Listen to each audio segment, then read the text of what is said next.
Ladies, gentlemen, and friends beyond the binary, welcome to the Discourse for today, March 24th, 2023. I'm your host, Tristan. And I apologize. The lighting in my setup and everything today is a little bit weird because I'm like literally in the middle of filming the next video. So I've got like a random light here because like my setup is, right behind me. So I've just got this random, whoa. Got this random light right here. And then I got my other one over there that I usually use for streaming. And I'm like, my camera is slightly out of place because I just put it quickly back into place so that I could do this stream. So everything's just a little bit off, but yeah. Finally retired the drawing with the old jacket. Yes.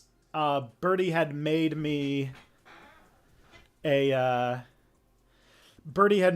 new drawing for my splash screen a long time ago, and I just was lazy and didn't want to update it because it involved messing around with Photoshop. But then yesterday or 2 days ago, I actually got around to doing it. So now it's updated. It should be in the channel art for the YouTube channel, and it should be. Let me just check. I gave the Photoshop file to Nebula people to fix the channel art on my page, but I don't know if it's updated on Nebula yet. Let me check.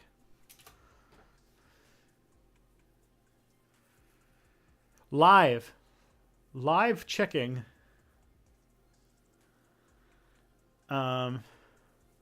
Okay, so the new art hasn't updated on Nebula yet, but yeah. Nebula, but Birdie made it for me a long time ago, and it was really, really kind of them to do that. So, I'm happy to rep that art. What's it called? I've commissioned Birdie on most of my art. Like the channel banner art is their work. I commissioned some art for a gift for my wife one year for, I want to say, Christmas. And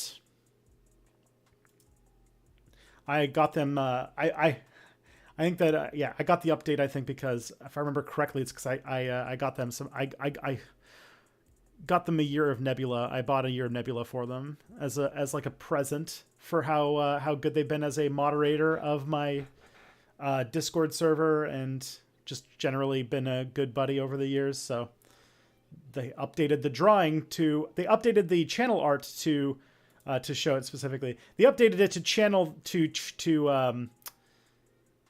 show that I don't really look the same way I did a few years ago, as I'm sure, like, there's some people in the chat. By the way, this is a potentially triggering thing, but like, I'm sure some people in the chat, and a lot of people noticed that, like, you know, I lost 100 pounds over the last couple years. So that definitely changed the way I looked. I needed new art. So,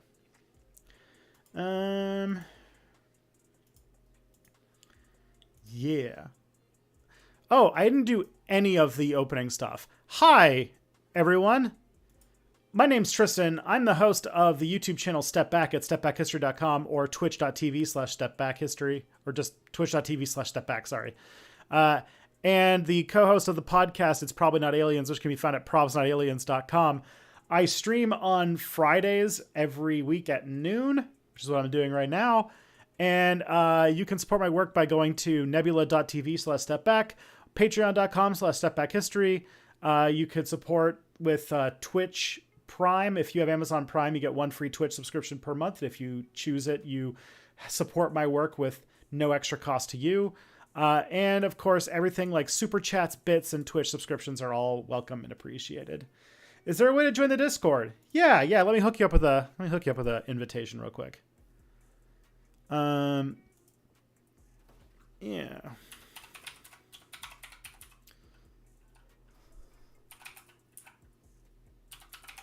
Yeah, I haven't dropped the Discord invite link in stream chat in a while, but I can do that. I can do that right now.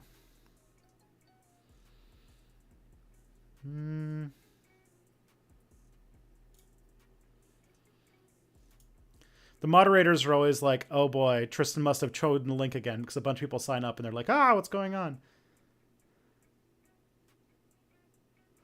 Either way, I'll put a link to an invitation in the chat. There you go. Okay. What else is there? My next video, or my latest video, is my latest video is called "Okay, Fine, I'll Talk About Ancient Apocalypse," which is my longest video by a huge margin, where I talk about the Netflix show Ancient Apocalypse and pseudo-history and pseudo-archaeology and all that stuff. My next video I have titled... Do I have it written down somewhere? I mean, I do have it written down somewhere, but am I going to be able to find it? Let me check. It's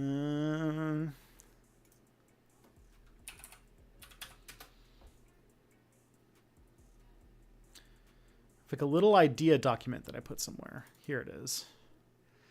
The next video's title is called The Iraq War, How Media Sold Us a Lie. And that should be coming out, and also features a, I probably should put in the title, featuring Noam Chomsky. It's a video about the media and its relationship with selling the Iraq War and sort of the state of media and technology and everything like that in that, that led to the news media in 2003 basically completely acting uncritically towards the US and just taking their word for granted and like basically lulling America into a disastrous war that killed over 1 million people. So yeah. So that's what that video is going to be about. Should be coming out next week. Things will be going very bad for me if by next Friday it's not already out. So I'm planning on finishing filming today and then editing probably on Monday and Tuesday. So I'm hoping that it'll be up on Nebula and Patreon on Tuesday at the and then up for everybody else maybe on Wednesday or Thursday. Hopefully Wednesday, because then I can get paid before the end of the month and do bills with that money. If you want to submit questions to the stream, there's a link in the corner right where my face is right now. But I'm going to put a link in the chat too, where you can go and submit questions to the stream for me to answer on air. Also, just welcome to all the new people. If this is your first time watching the stream, please make yourself known. We have a very wonderful and welcoming Twitch community that will be happy to talk to you. So, yeah, join on in. This thing is a fun conversation at the same time as it is, like, you know,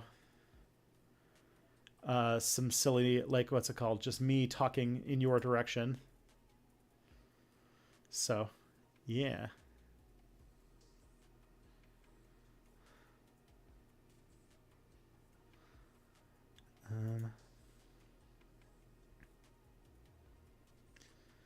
Oh man, I'm just seeing some text from people who really liked my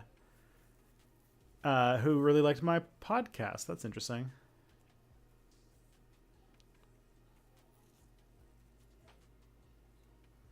Oh man.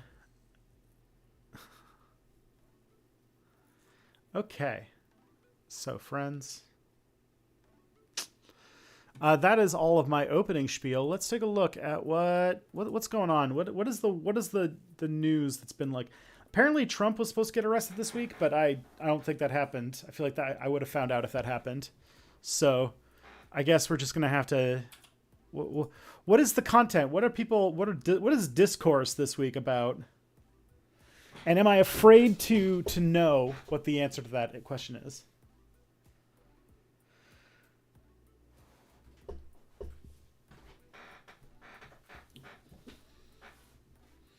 It's insane that in the same week that a warrant for Putin goes out, the media can report on the anniversary of the Iraq War and openly say that it was illegal and no one bats an eye.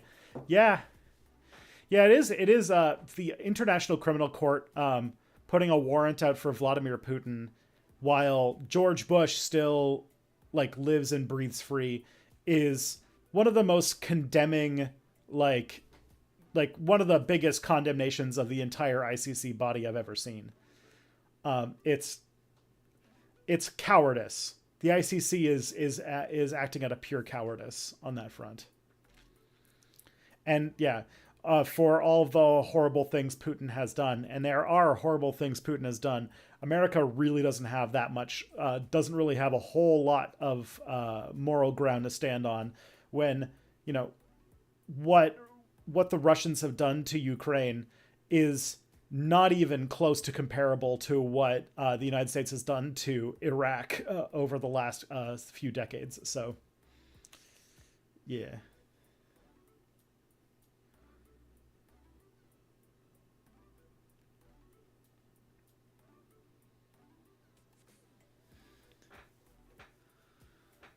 Let's see.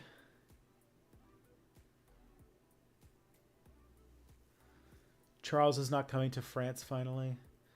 I guess there was Medvedev. Speaking of Charles, did King Charles have his coronation yet? Wasn't he supposed to have that a while ago, or is that like later? Is it like in May?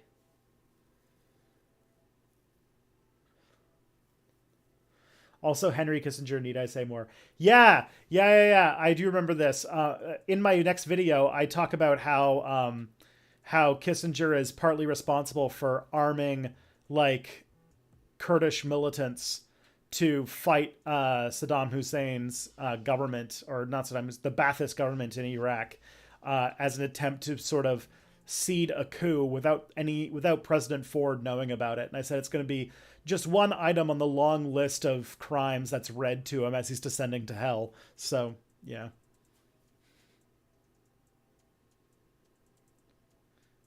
Um, This week's Discourse, I saw the Young Turks going on transphobic talking points. Oh yeah, I did see that Anna Kasparian was using these completely non-real, like, right-wing talking points to talk about trans people, which was bullshit. And then instead of realizing that she was just parroting, like, TERF talking points, decided to double down. Super fun. 6th of May for Charles's coronation. I do love, there was an article that came out on the CBC, and I was wild that the CBC even published this, but it was like, I think it was like earlier this week, that was saying that Canadians by and large don't really seem to give a shit about Charles's coronation or King Charles in general, which I find very amusing and gives me maybe a little bit more hope that maybe Canada will do away with the fucking monarchy sometime soon. It does seem that Canadians really, really do not care about King Charles or anything to do with the British monarchy right now, which means that it might be the right time to sort of, get a move on that front. There's also a QAnon conspiracy theory going around about how 15-minute cities are totalitarian. Yeah, I've been hearing about that for a little while. I mentioned it in my I think I made a very brief mention of it, alluding to it, I should say, in my video on Ancient Apocalypse, where I said that there was like a conspiracy theory that the concept of basic city planning is evil, something like that. So.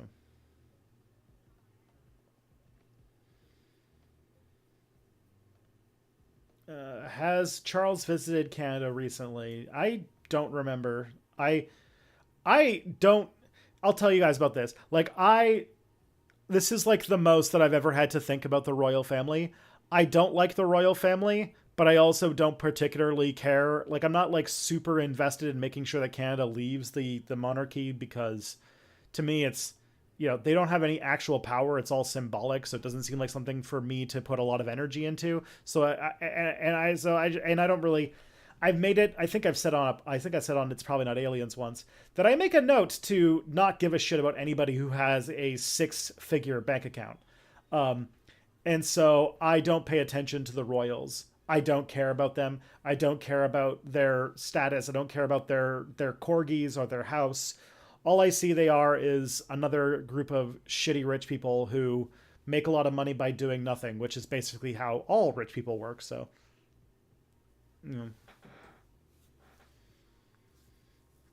but like, to me, like, I'm not like, Canada becoming a republic would be the most important thing that ever happened, because, I mean, it probably wouldn't change a whole lot. Except like what our money looks like, and sort of the filigree, the sort of like decoration on a lot of our government documents is all. But like, I hate, like, I don't care is the thing. It's funny when a rich, evil person dies, like when Queen Elizabeth died, but it doesn't affect much to me.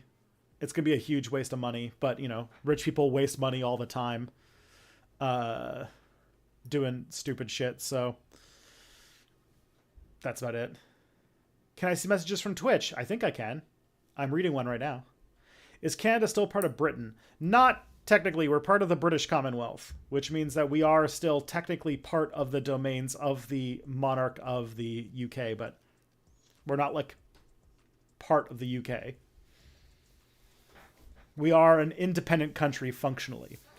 The only thing that really sticks together of us being a constitutional monarchy is that we have a title in our government called the Governor General, who is appointed by the Queen, or the King, I guess I should say now. And but the thing is that the Governor Generals appointed by the king, but is typically chosen by the prime minister, and the crown just sort of says yes to whoever the prime minister puts forward. And so like they don't really do anything that gets in the actual way of the like running of government on a day-to-day basis. They're just kind of there. And so there are a lot of it's all symbolic. Just read in, love your videos. I usually paint miniatures while covering politics, but tonight Australia was a chill gaming stream. Thanks for making such awesome content. Well, thank you, Real Radhom. That's appreciated. Thank you. I that makes me very happy to hear. The monarchy might be able to get away with dissolving a left-wing Canadian government if it forms. They did that with Australia once. Okay, well, that would be really fucking shitty. But yeah, let's hope that, you know, let's hope that doesn't happen. IMO. But yeah. This is way too much time and energy I put into thinking about the monarchy. I don't care about them. It would definitely be a good thing if Canada got rid of it, but also, you know, I'd rather focus on, you know, fixing our relationship with Indigenous people and dealing with climate change as like, you know, things to actually like put brain power into.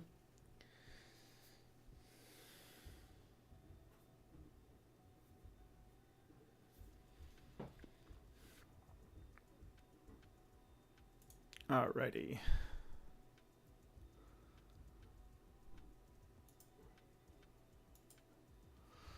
I just realized that Orange Man's question that was left on my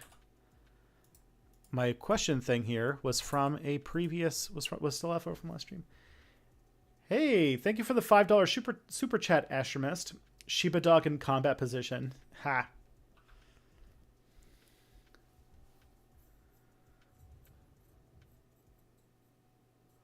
Does King George have a vote in Canadian Parliament? No, not at all. It probably wasn't the monarchy who dissolved the Whitlam government. It was most likely Nixon and Kissinger via the CIA who applied the pressure. Well, there is that.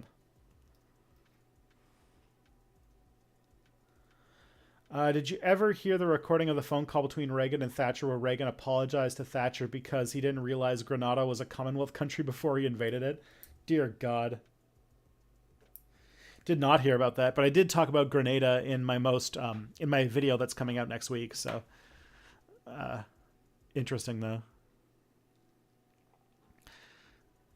All right, what episode of classic Simpsons for the first 10 seasons or so aged the worst? Let's see. There's a couple ways that the Simpsons have aged weird. First of all, when it comes to like our concept of what is a high weight is kind of skewed in the 90s.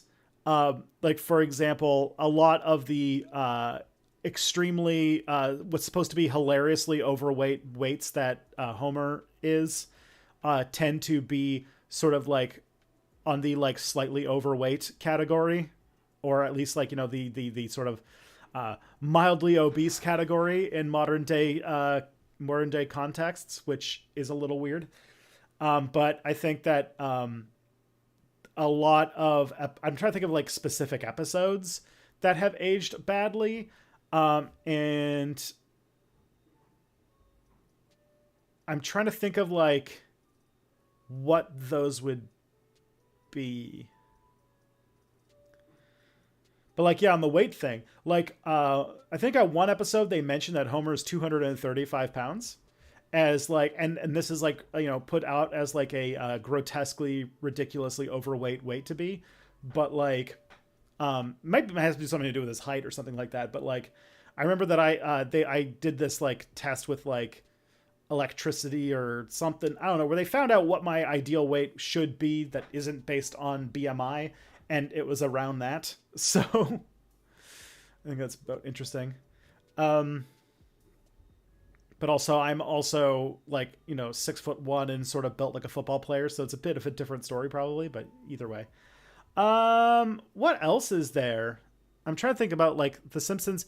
The Simpsons has a homophobia episode that I feel like has actually aged rather well, because it the homophobia thing is like Homer is staunchly in the wrong for his homophobia, but there is a lot of like the one where that girl thinks Homer grabbed her butt aged the worst. Yeah, that one probably up there with being a lot to age badly.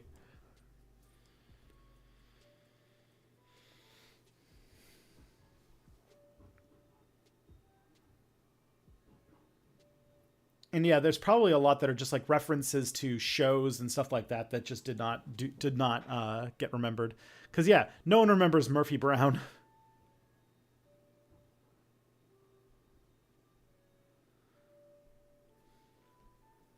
Oh yeah, I did see that.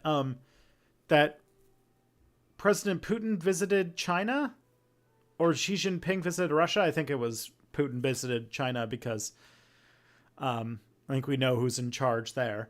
Uh, and that China like basically vowed to be some stuff. I don't know.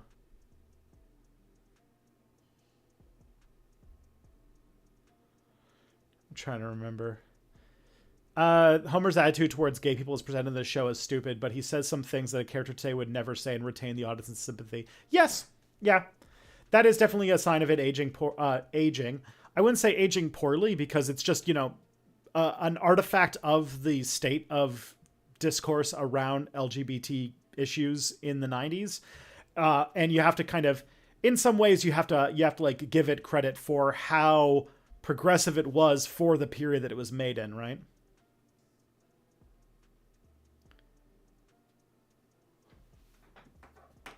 There's also the episode where Homer goes into the World Trade Center. Yes. Although I don't know if it ages poorly because that episode is objectively hilarious. So that's the Kafkalash episode. That's the episode Kafkalash, or where he goes to the top of the World Trade Center to go to the bathroom, and the bathroom is closed, and it says bathroom closed, please use other towers. So he has to go down and go into the other tower and go all the way up to go to the bathroom. Solid, great episode. No notes. The episode with Elon Musk aged very badly. Yeah, that is true. And that's not even an old episode. That's a newer episode. Um, mm. I'd probably say that the episode that I think probably ages the worst, and it sort of builds into the weight stuff and also the way that we think about the ADA and disability, is King Size Homer. I feel like that episode is very aged poorly because the butt of the joke is obesity and claims of disability compensation. Like accommodations for disability is like the main thrust of the joke in that episode, and that's really shitty. So yeah, I think that would fit.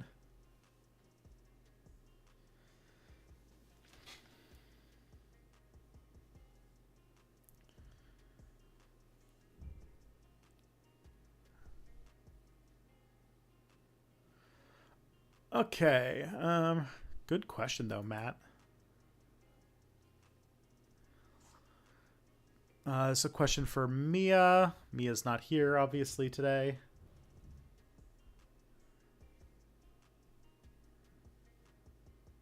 Not a classic, but one with Bart on ADHD meds, aged poorly. Yeah.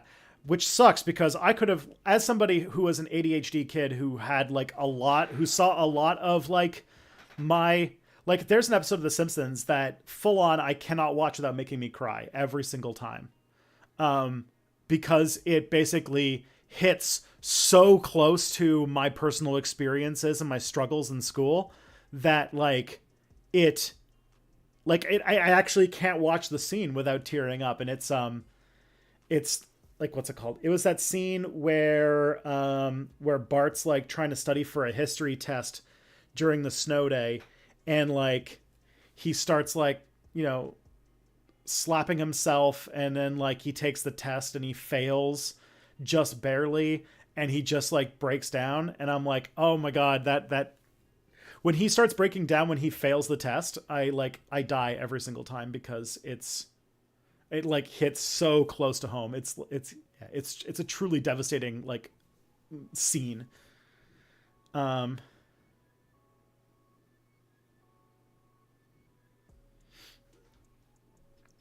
So I think I've mentioned this on the stream before. I mentioned it in a video. I actually did very poorly in school as a kid. Which, yeah, that, I don't know. The thing about Bart is that he very clearly has ADHD. I feel like that entire family, like Homer, Bart, and Lisa seem to just be like the three different flavors of ADHD, and they don't play with that at all in a very interesting way. That was a rough one.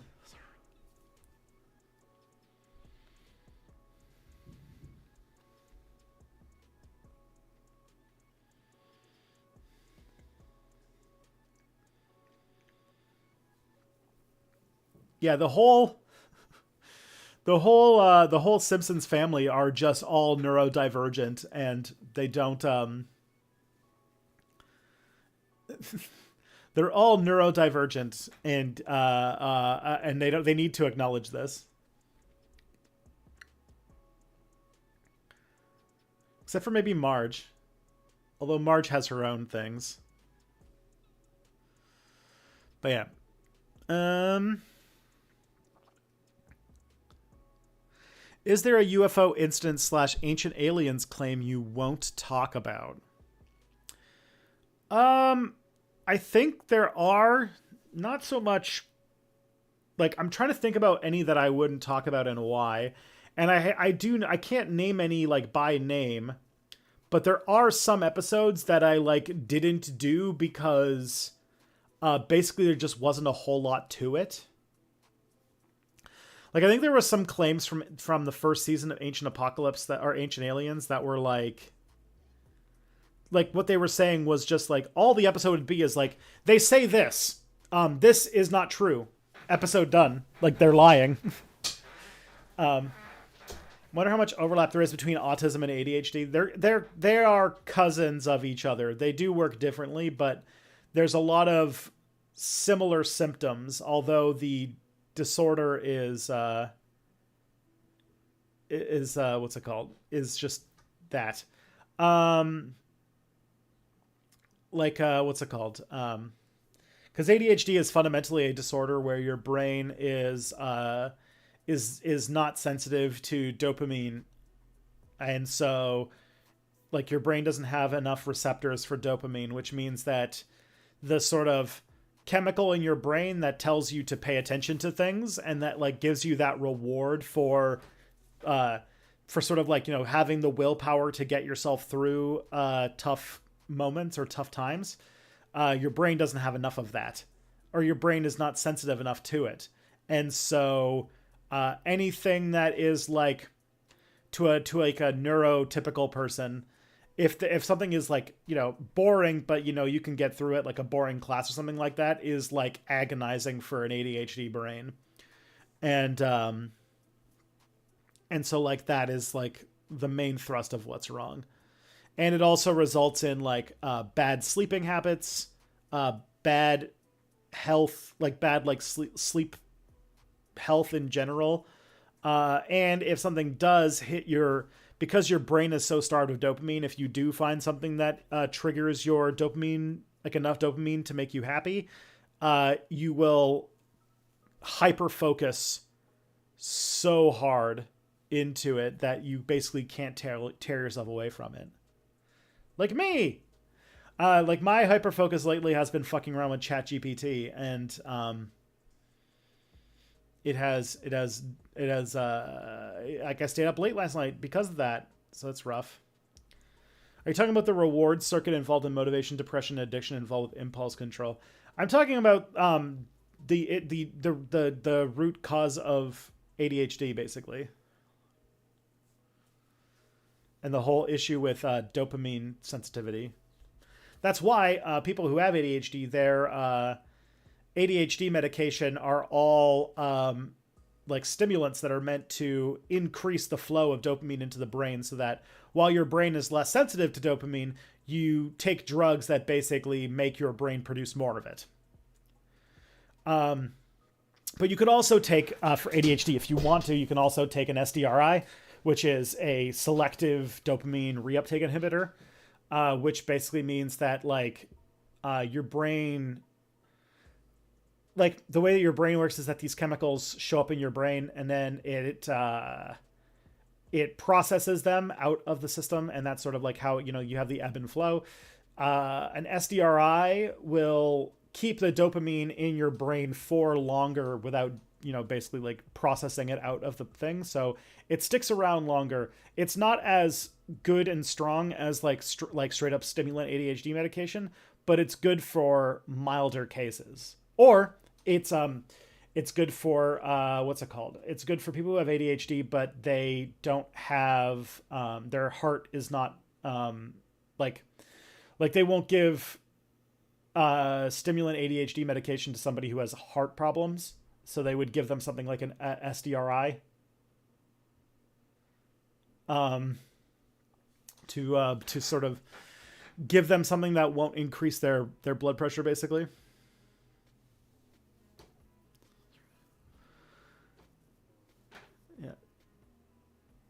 In some ways, I think that that the main issue, one of the main issues between ADHD and autism is that in many ways, autism is about dealing with being overstimulated. That too many things around you can cause your nerves to be basically overwhelmed and you shut down. While ADHD is very much like the opposite issue, which is that nothing is stimulating enough, and so your brain is constantly desperately looking for something to entertain itself with.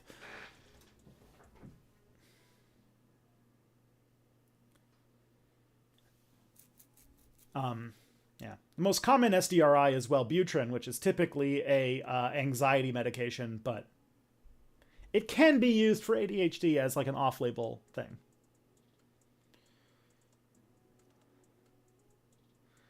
Did you know, just so you know, you accidentally repeated one of the Ancient Apocalypse guy's lies in your vid. He didn't get banned from that historical site. They just wouldn't let him film there. Man. I mean, it's a very minor thing.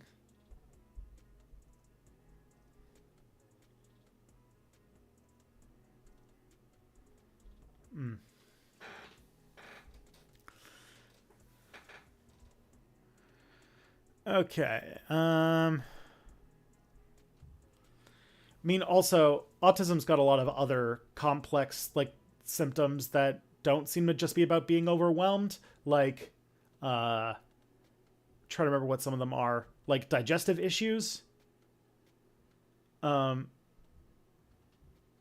I remember, that's an issue, right? That like a lot of autism people, a lot of people on the autism spectrum are like they have stomach problems, and there's some stuff that has to do with like what's the term, literal mindedness, where like they have trouble with things like metaphor and innuendo and like allusion and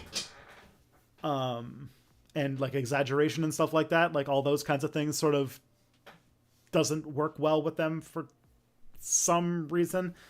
But yeah, it's not just like a simple thing. It's a much more complicated set of morbidities that also are on a sliding scale, because some people have it very mildly, and then there are some people who have such a serious case that they can't even speak. So yeah, there's a that's why it's called a spectrum, right? Reuptake inhibitors can have a deadly kickback. Impulse control is a single resource used by all motive and self-direction tasks and is at the root of addiction and depression, etc. Interesting. So like a reuptake inhibitor can increase your chances of becoming addicted to stuff? Dysfunctions of the reward circuit and the resulting inhibition of ability to invest impulse control. I'd like some more elaboration. Hyper loose joints. Interesting. Yeah, I feel like when it comes to autism specifically, I feel like there's like it's sort of categorized as a mental behavioral disorder, but it does seem to be more of like a larger systemic issue that deals with a lot. Like it seems like it's more of a developmental disorder than like just like a learning disability or something like that. Because we don't know a whole lot about how it actually functions, and it does seem to have a lot of knock-on effects on different parts of the body.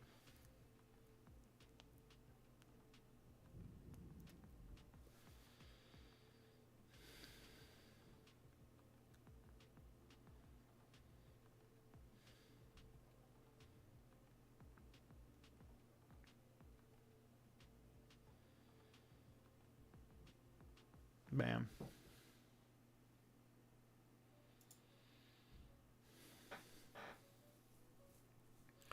But like, I'm a kind of person who like with ADHD, like I'm a kind of person where I find myself chronically needing to entertain myself without and like if I'm ever in a situation where I'm kind of bored, it like will drive me insane. To the point where there was a time when I was in high school where in order to get through very boring English classes, I was literally stabbing, not to the point of like breaking skin, but I was like jabbing a pencil into my leg just to give me some sort of stimulation so that I could pay attention to what was going on in class. It was pretty bad. But also that it was like my last semester of high school and my sleeping patterns were super fucked up. And so I think that there was some other issues there too. But like I do know that like I probably don't have any. I'm probably not on the autistic spectrum, even though I do. I also have pretty loose joints, but I am not. But I don't get overstimulated very easily. I don't think I've ever felt overstimulated, ever. And like I did like what's it called, to do my ADHD diagnosis. I had to take the multiple intelligences test, and the like on the in the sort of like percentiles, my verbal reasoning skill was like very very high. It was like very different from all the other ones. So and people who are on the autism spectrum tend to have lower what's it called, like tend to have a lower verbal intelligence and typically have higher in like other ones. And because like I as an ADHD as a person with ADHD, I was like, because I was like, I think the thing that they showed, it was like you were in like, I don't want to talk about the percentiles in like anything that's high because that would make me sound like I'm bragging, but like you're in this like really high percentile when it comes to verbal intelligence. But like when it came to quantitative intelligence, which is an intelligence that requires stronger focus and attention skills, you were like in the 30th percentile. So yeah, ADHD has some kind of relationship to depression. Yeah, chronically, yeah, like the depressed reward circuit, and just like because you end up having like rejection sensitive dysphoria and stuff like that is common with ADHD, which means you don't take criticism very well. And yeah. Autism is more common in trans people, which TERFs like to bring up to argue that they're all just mentally ill. Geez, that's not good. What's my take on the Armenia genocide? Not a fan, personally. I made a video about the Armenian genocide and how it was terrible. And yeah. And so, I'm sure I'm not welcome in Turkey now.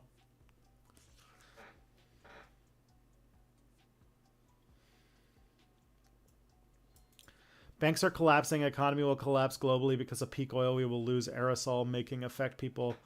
Will drop dead, melt down, strip away the ozone layer because not enough people maintain them. I mean, that's a lot of things all in one sentence. All right. Let's see. So that was the UFO question. When I see people protesting in France, I envy the result. Why can't the left and right in the USA put aside their differences to fight a common enemy for just one battle? Mostly because even though they're common, what's it called? Even though they have a common desire, which is opposition to the current reigning regime, that everything outside of that very specific case is completely different. Like there is no way of making common cause with people who also don't like the government, but they don't like the government because it helps the poor too much and isn't doing the genocide they want. So there's basically there's no bridging the gap there. Does Quebec ever protest like France? Last thing I remember was the tuition hike protest from a decade ago there. Yeah, I would say that, I would say that while they're not like France, they don't like, burn down the government at every single law that pisses them off. They will definitely go harder than in English Canada. That's for sure. English Canada, we're all a bunch of freaking learned helplessness wimps. But Quebecois people do tend to fight harder. But still not to the degree that like France will like literally tear its entire country apart over like the smallest things that they're mad about, which is great and is healthier than what we're doing. So good on you, France.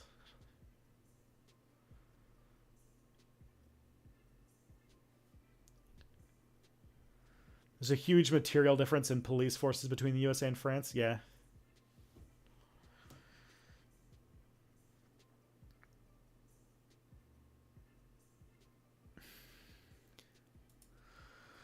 I was watching Illuminati's video on Greenpeace. While she did make some legit critiques, like how they damage the Nazca lines, being anti-GMO and citing bad statistics, most of her points amounted to Greenpeace does illegal protests while the oil companies they protest are legal operations. Shouldn't buy her logic if, say, Trump couped the government in 2021 and made all protests illegal, then no one should ever protest. Yeah, I mean, I feel like arguing that something is bad because it's illegal is usually a pretty bad line of reasoning. I think it was was it Renegade Cut in like a really old video that said that like there's like 3 tiers of argument. The best tier is what's moral, what's the right thing to do. And then the middle tier is like arguing on the grounds of something being ethical. And then the absolute lowest is arguing on the grounds of something being legal. And like if you have a moral argument for something, that is a stronger thing than if you have an ethical argument or you have a legal argument. So, yeah.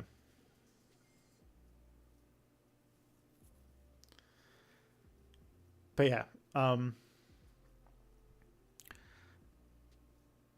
that's kind of depressing because Illuminati's videos are typically pretty good.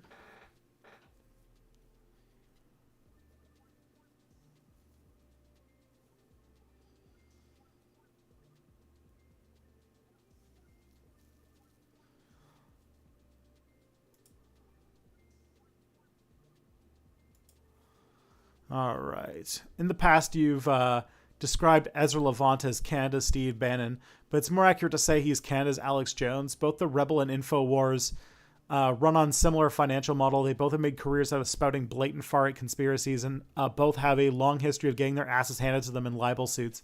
That's not a bad comparison. I'd say that Ezra Levant's a little bit more like he's got a little bit more like I'm saying this is like, the splitting hairs here, but he's got a little bit more legitimacy. Like Ezra Levant is still taken somewhat more seriously than Alex Jones. Like Alex Jones straight up goes into like, there's fucking demons and like, there's like cloning and like people are like literally worshiping Satan. And I don't think Ezra Levant quite goes there. I would probably say Ezra Levant probably fits better in being like America's, like, I would almost say like Ben Shapiro, but Ben Shapiro is way smarter and and knows what he's doing way better than Ezra Levant does. But I don't think there's like a solid connection. I don't think there is a really like solid thing in any of them. So I couldn't tell you otherwise, but I don't think there's like a unique 1-to-1 comparison, because I would say that like Ezra Levant's takes are not as, they don't veer into fantasy or sci-fi like Alex Jones's stuff does, and they're not, but they're still too extremist and too dangerous to get into like a Ben Shapiro type of area. So. Did I say Ben Shapiro is smart? I must disagree. I must disagree with your disagreement. I've actually been low-key working in the background on a video called The Evil Genius of Ben Shapiro. And the general thrust of the video is that we should stop treating Ben Shapiro as somebody as like an object of mockery and more consider him as a formidable enemy of humanity, and that we don't quite appreciate how big of an empire the Daily Wire is and how well it has leveraged social media platforms to have a very large and very effective reach for what he's doing. And also that the recent what was it? What's his name? Steven Crowder deal kind of shows that he's also got his finger on the pulse of vast streams of money that, you know, anybody who opposes his work would not even be able to hope to get. And so I think he needs to be taken a lot more seriously.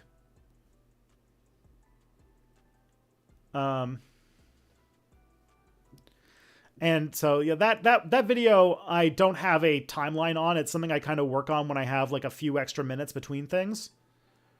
And I think I'm going to pair it with some more in-depth research about the history of right-wing think tanks and the sort of like the well-moneyed right-wing media consciousness-raising ecosystem that Ben Shapiro is probably one of the most successful beneficiaries of. And that involves some research that I have been on and off doing with another YouTuber that we've been like talking back and forth a little bit about working together on a larger research project, because they came to me with like this body of evidence that they had that did not fit with their channel's subject matter, and so they try to give it to me. So yeah.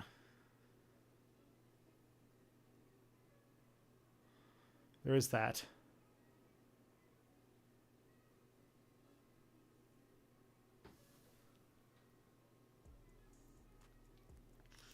And I think that we do tend to mock Ben Shapiro for his, like, you know, what seem like very silly like publicity stunts, but like his weird buying of like a single piece of wood from Home Hardware or whatever. But I think we've seen with like the Ron DeSantis, like the Ron DeSantis is like his recent success shows that those sort of empty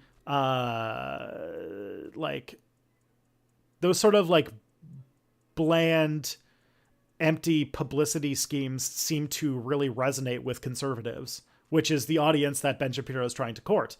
And people don't really appreciate that, like, Ben Shapiro's, like, the Daily Wire is still in, like, the top, like, still takes up, like, a significant chunk of the top 10 most watched videos on Facebook on any given day. So, yeah.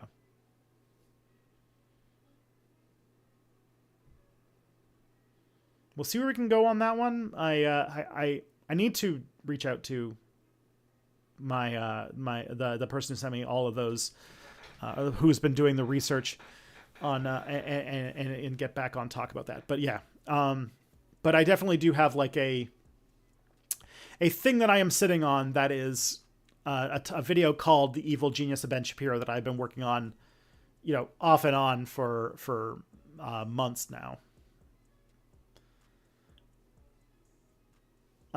Whenever that happens, I'm trying to do it so that I can get into the Nebula First cycle, which is a thing which is a thing I'm doing with Nebula, where I'm trying to get one video ahead on my release schedule so that a video release will like I'm sure you've been seeing other YouTubers do this, where I release a video and the next video in my release schedule is already up on Nebula, so that like Nebula is always one video ahead of YouTube. So, yeah.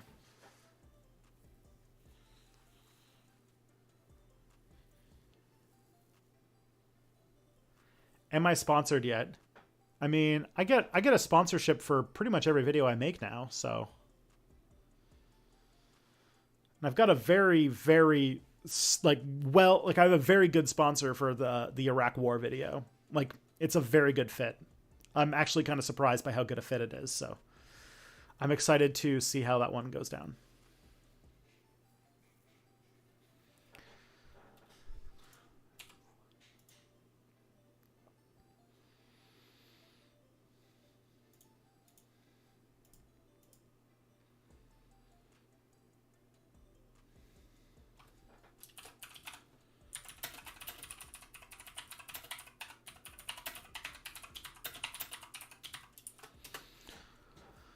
Okay. The next question I got here is, what's the difference between ethical and moral? That's an interesting. That is a good question because they're similar but different. Moral is more about like refers to your personal beliefs or your code of conduct that an individual or other individuals adhere to in order to determine what's right and wrong. So morality is often cultural, religious, or philosophical and varies a lot from person to person or from society to society.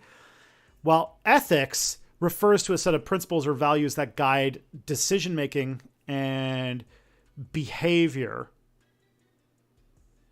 in sort of professional or social contexts, concerned with let me just look it up here. Ethics is concerned with what is considered right or wrong behavior in a particular profession or within a particular society and may be codified in laws or regulations. So I guess it's basically the difference between a more subjective or a more personal form of what's right or wrong instead of what's more like societal or objectively right or wrong. Yeah.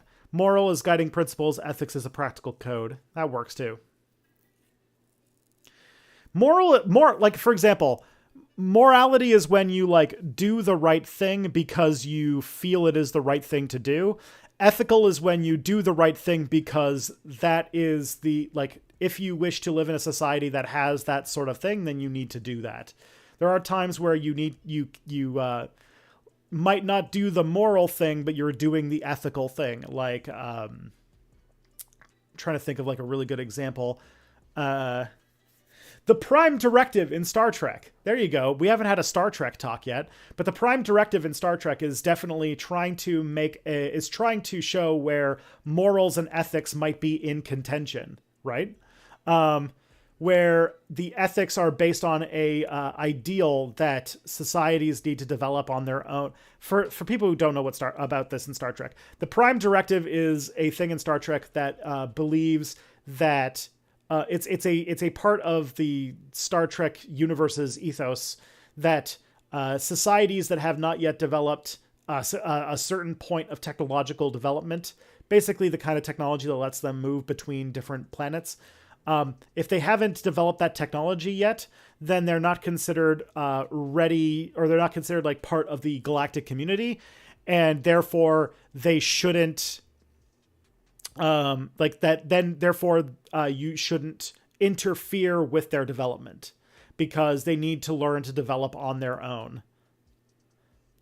Now there are times, and there are many great Star Trek episodes where the right thing to do, helping people in a desperate situation, stopping a disease that might wipe out a huge chunk of the population of a planet, is at odds with the ethical thing, which is following the principle of letting civilizations develop on their own.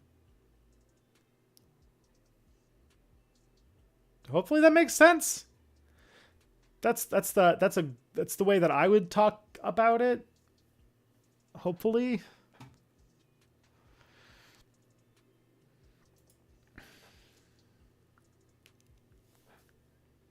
Does that sound about right? I know it's kind of like a tough distinction to make, but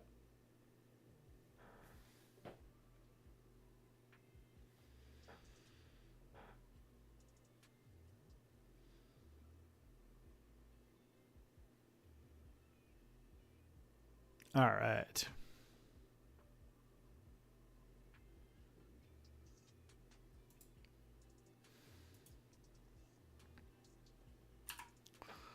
What we got next? When are you gonna make the jump to urbanism YouTube and burn down the Via Rail? Note this is a joke. Oh man. VRL's so terrible, though. I gotta say.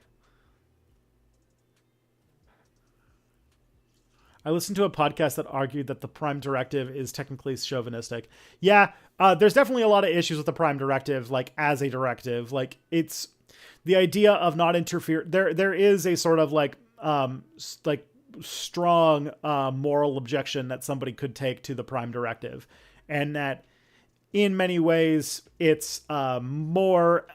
It sort of flies in the face of a lot of what like Star Trek's the Federation's sort of ethics are.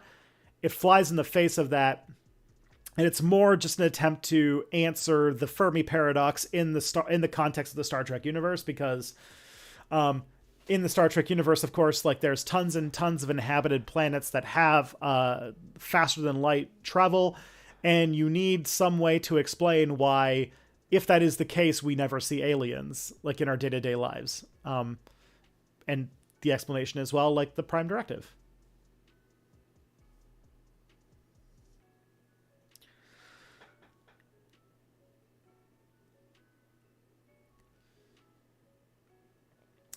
Why do they treat their long-distance trains like planes? Well, because Via Rail is a crown corporation that is chronically underfunded, and we live in a society that is much more car-focused than train-focused, because we're in North America. And Canada's governments have fully imbibed the flavor aid of neoliberalism and car culture from the United States. So we are a very car-centric culture, to the point where me not having a car is a problem, and to the point where I'm basically like slowly working towards getting licensed to drive one and getting a car probably in the future, just out of necessity. I hate it, but I'll probably have to. Star Trek, you're ignoring the idea of the psychological development needing to match technological power. It was a huge sci-fi topic, especially given our nukes. Yeah, there is that too. Like a lot of the Prime Directive episodes, like I think there was, I'm trying to think of like, there was like, it was like, I think it was an episode of Voyager. Yeah, I'm pretty sure it was an episode of Voyager where they found a planet that had a warp core or something fall onto their planet, and they basically just developed it into these like mega nukes, and were like basically like destroyed the planet with like this advanced technology they found.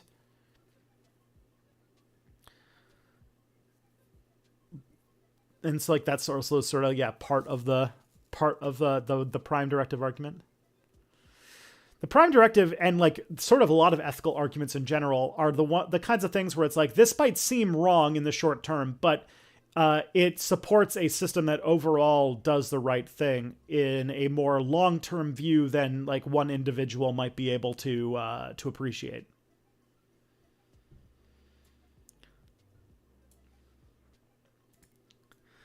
I think a lot of the arguments in favor of the Fermi paradox is predicated on a lot of evidence we don't have yet, and we have a sample size of one, us.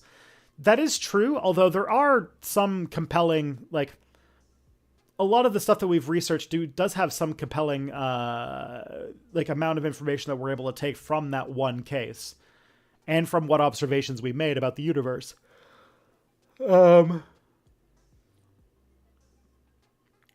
And I would make I think that, yeah, I don't know if I have like a really solid gut feeling about how I feel about what the answer to the Fermi paradox is. There are so many answers. I do think that's probably some combination of answers, and I think I'm on the fence. I think I'm on the position of the rare Earth hypothesis, which is that Earth has just so many things going for it to make it habitable to life, that in sort of our luck in that matter is a huge deal. But I think I don't know if we want to go too deep into the weeds about the Fermi paradox's answers, but there are, that being said, if that is the case, there are actually other situations that scientists have speculated are actually better for the development of complex intelligent life than the one that we have. Like one of the ones that people have claimed is that dwarf stars, I think they're called like red dwarf stars. Is that what they're called? There's a certain class of star that scientists believe would be way more conducive to developing intelligent life than the one that we have, because they're smaller and dimmer, but they live for like orders of magnitude. The star does fusion for orders of magnitude more time than our star does. Like right now, we're at about the midpoint of our star's life cycle, while like some of these, like I think they're called red dwarfs, can like last for ever and ever and ever, like trillions of years, which would give the planets in their orbit a lot more time to develop. And if they're close enough, they would still have the energy to support complex life. So there's a theory that, like, you know, when we do discover life, most of it is probably going to, like, most plants are probably going to be black. Actually, interesting, because of the way that chemistry works, there's a simple chemical that's closer to what that is simpler than what we get with chlorophyll in plants, that is purple. And so it's probably likely that most plants are going to be purple, but the ones that are around stars like this would probably be black, because there would be just less sunlight. So to absorb more, they would have to be much darker.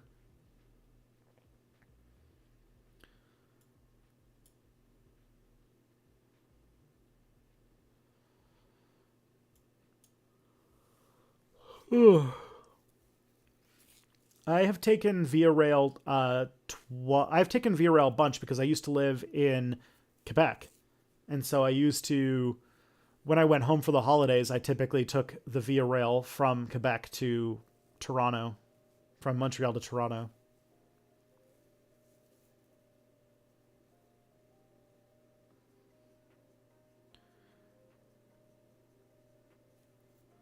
Um.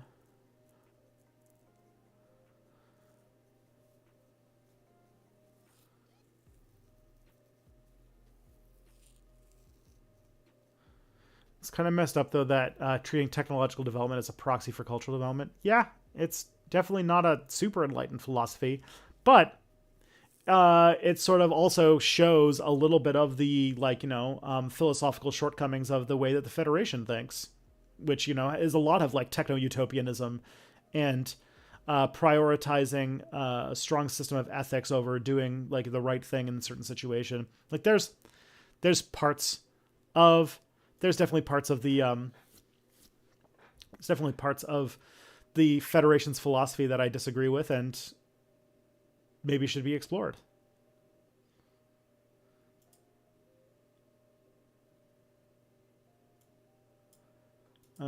Let's see. Rare Earth hypothesis has a lot more sway to me than like the Great Filters. Yeah, although I do think that the Great Filters, I don't think the Great Filter is sort of a bad term for a lot of what we call Great Filters.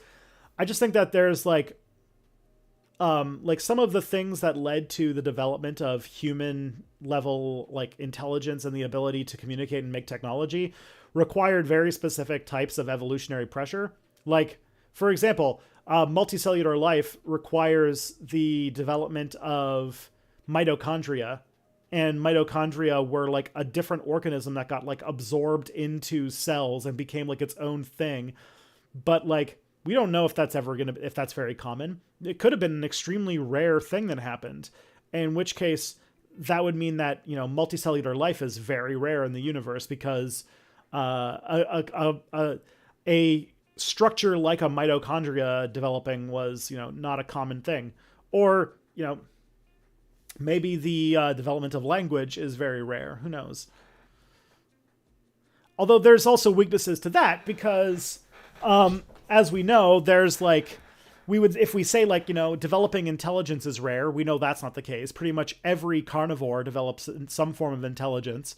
And furthermore, like, there are several species on Earth that have intelligence that, while isn't on human levels, is still very sophisticated and could very easily develop towards human intelligence. Like, if we think that intelligence is a rare thing to develop in the universe, it's kind of weird then that, like, you know, not only like similar species, but like very different species on Earth have developed like very impressive levels of intelligence. You know, like if intelligence is rare, our planet having humans and octopi and corvids and what's it called, and cetaceans, and like all of those would be is quite strange.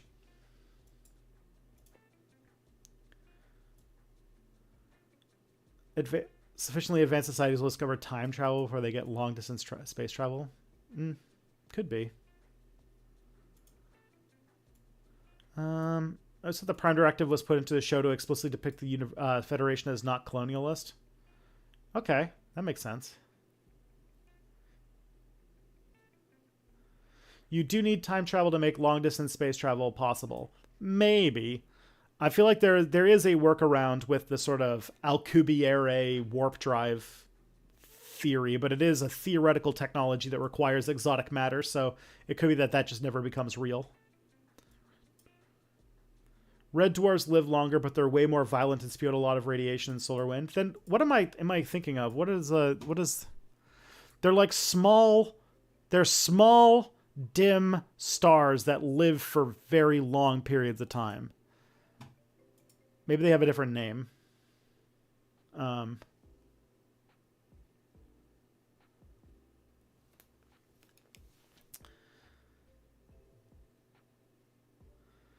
Smaller red dwarfs are colder than our sun. If a planet orbited it close enough to have liquid water, it'd be tidally locked and only on one side would be facing the star, and it'd introduce a bunch of issues. Yeah. Well, you know, there's the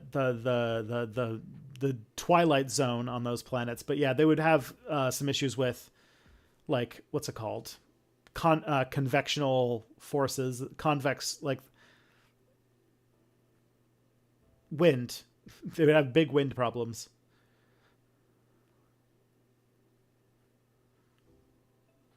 All right. Canada only has a few rail lines connecting the large cities anyway. I mean, that kind of makes sense because, like, the Windsor corridor represents like over half of the Canadian population. So if you had like investing in rail infrastructure there is investing in like more than half of the population. Like, the problem with Canada is that we have a very small area that represents like a huge majority of the Canadian population, and then the rest of the Canadians are spread out amongst one of the second largest country on Earth, which makes it like an infrastructural nightmare.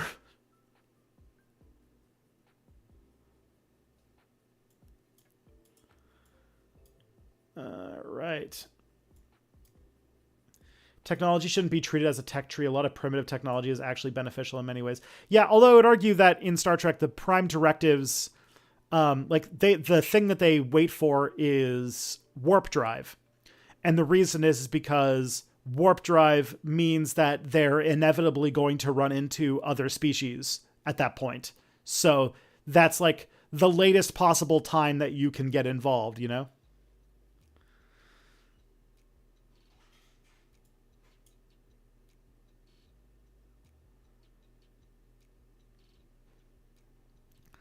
What happened with mitochondria is also what happened with chloroplasts in plants.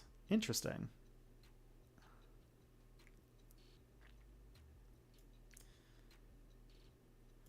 One of the interesting things in the culture universe is it's actually super unusual. The Earth is so isolated. Most civilizations at our level are entirely aware of alien life. Interesting. That'd be fun.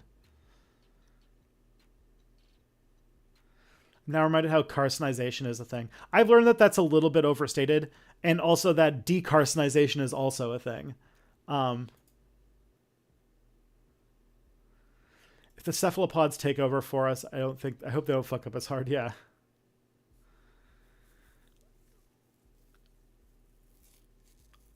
Some serious issues with slowing down though. Yeah. White dwarves? No, white dwarves I feel like are even more intense.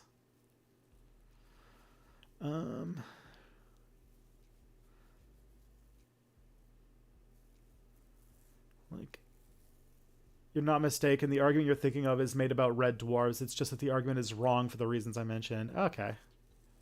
That makes sense.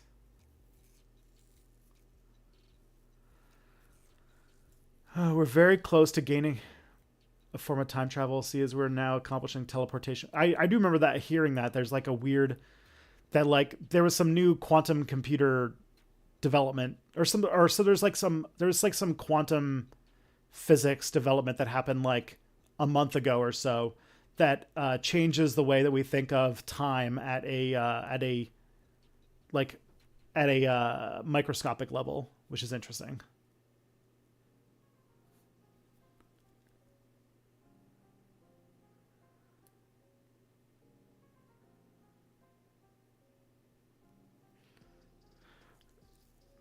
All right. Communication, collectivism, and intelligence are key game-changing lateral evolutions. Informationalists, maximizing intelligence is the universe evolutionary path. Yeah. Cephalopods, don't try doing races. That will bite you in whatever you have instead of an ass. Oh, yeah. Quantum teleportation is more like a subspace transceiver, not a transporter. Wait, I'll have to look at... Yeah, I don't know. I for the record, there's like nothing that I imagine pisses off people who do QM physics research more than people who don't understand quantum mechanics talking about it. But I saw a few like very quick headlines that talked a little bit about how there has been a quantum teleportation development that says some very interesting things about the way time works. But I don't have any more answers about that. So I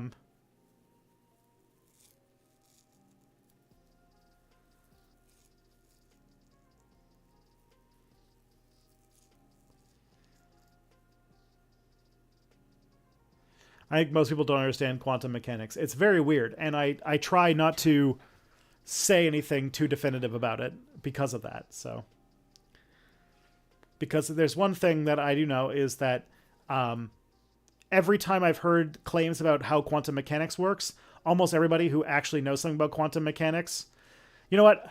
I don't want to say anything more about that QM development until, I don't know, who's that YouTuber? Sabine Hoffenmeister or something like that? What's her name? Until she makes a video about it, I'm not going to talk confidently about it at all. I'm sure what her name is. Very good. Hossenfelder? Is that her name? Sabine Hossenfelder? Yeah. Sabine Hossenfelder. Until she makes a video about it, I don't think there's much to say.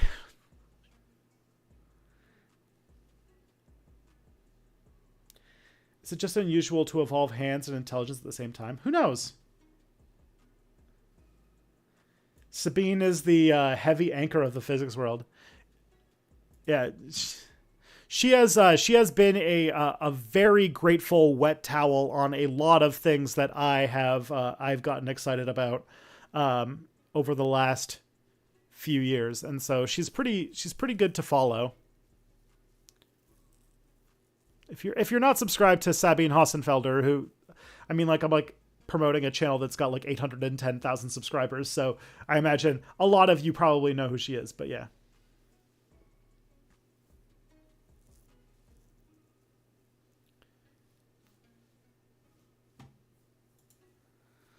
All right, let's see. What's next we got? Have you watched Andor? And if so, why do you think it's amazing? I have watched, it's on my list of shows that I am watching. I'm currently watching like 7 TV shows, and I only really get to watch like 1 episode of TV a week. So, I'm making progress, but, I've only ever watched 1 episode of Andor.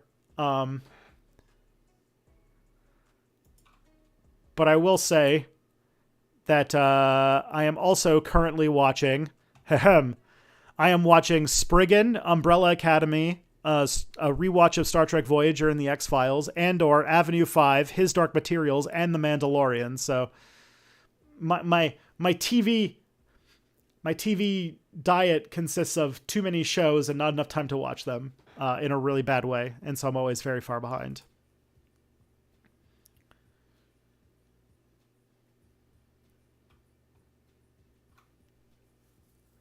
The thing about QM and relativity is that they're only our current best guess at how the universe works. There's every reason to think it's not complete yet. Yeah. All right. What do you think about the idea of creating... Oh, that's for Mia. Okay. Should there be more exploration in the Kelvin timeline? Nothing related to it has ever come out since Star Trek Beyond.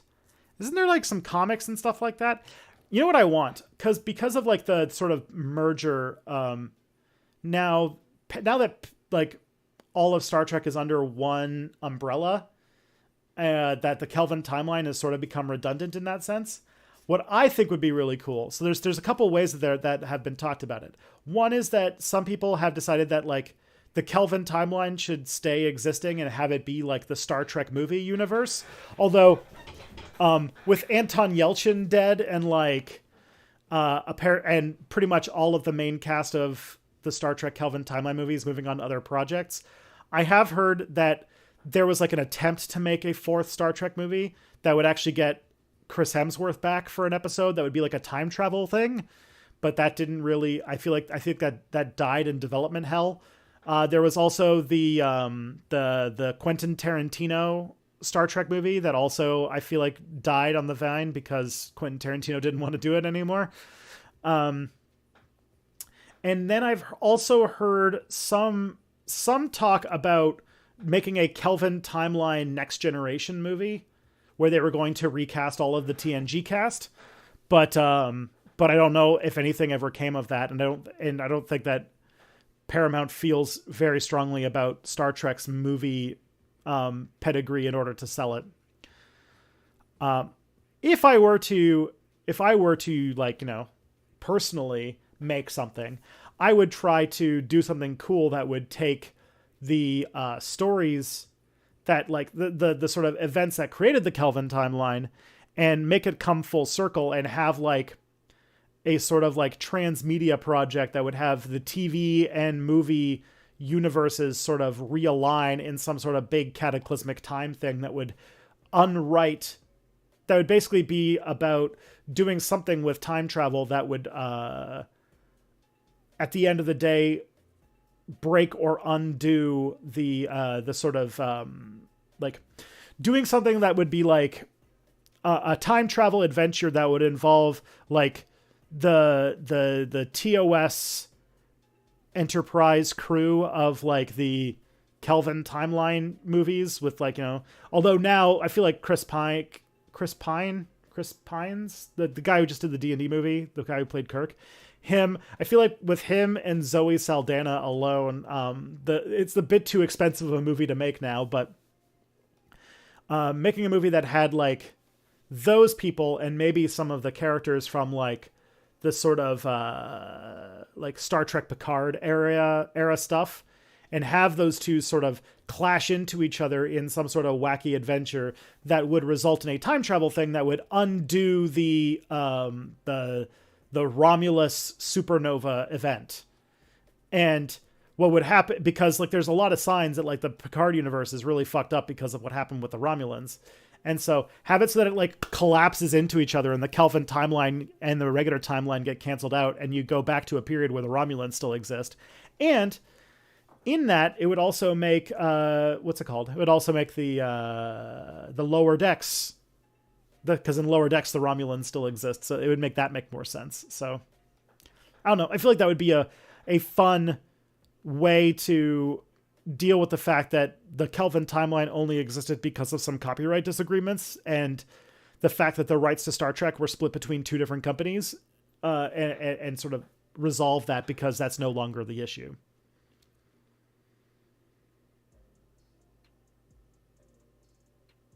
Lower Decks is set before the supernova? Oh, that makes sense.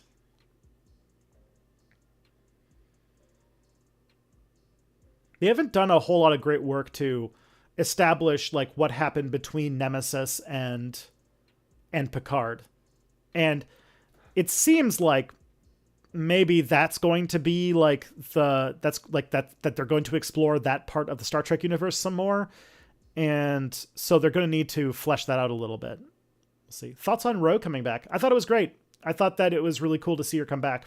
And I'm really liking the season of the show. So I always like the show though. I am very easy to please when it comes to Star Trek content. So I've enjoyed all of Picard so far, but this season is very good. And it was cool to see Ensign Ro come back. And, this week it was exciting to see Micah Burton playing who, is like a sort of a Geek and Sundry Critical Role cosplayer person acting on like legit TV alongside her dad. I thought that was really cool. I thought it was a sweet, nice little thing to add in.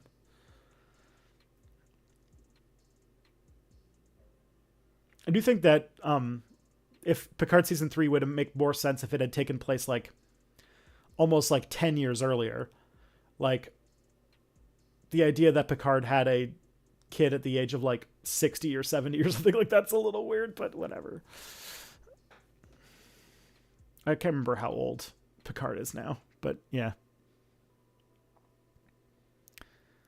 I feel like it's a bit, it should be like a little bit less far ahead in the timeline is the thing.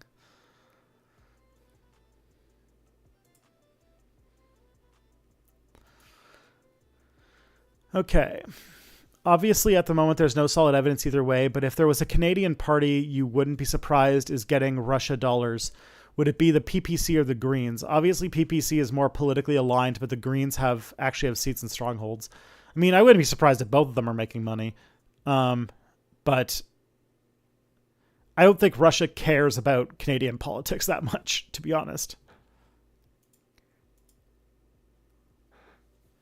We'll just do whatever America tells us to do no matter what, so it doesn't really matter who we elect. Do you think it's in his character that Picard would still hate the Maquis? Yeah. Kind of when we were talking about the difference between morals and ethics previously, Picard is one of those people who values ethical arguments way over moral ethics. And so the idea that he took it as a personal offense that Ro chose her morality over her ethical, commitment to Starfleet would have definitely pissed him off. Picard's like a man of the system, he believes that the system does work if the right people are running it. And so I don't believe that, but that's definitely his character. So it makes sense in the context of his character. They've just forgotten that Picard is an android thing. No, they didn't. They mentioned it. They mentioned it in the most recent episode. Picard is in his 80s, I think. Yeah, that's why I feel like Picard would have been better if it was made like in the early 2010s rather than like the 2020s. Like I feel like the trying to do like a reunion between all of the 90s and late 80s Star Trek shows with like the actual actors, like the window to do that in like a really good way that wouldn't have been awkward was probably about 10 years ago. But unfortunately Star Trek was still was still lost in the weeds at that point in its history. Because Star Trek didn't come back until 2017. So yeah.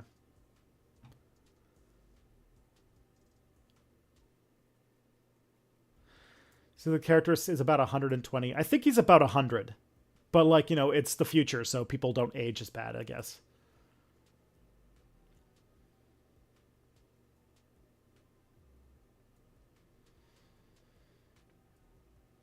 Yeah, I'm not going to spoil the most recent episode of Picard that came out yesterday, but the fact that Picard is a synth is actually it plays into the episode in several huge ways. So that's all I'm going to say though.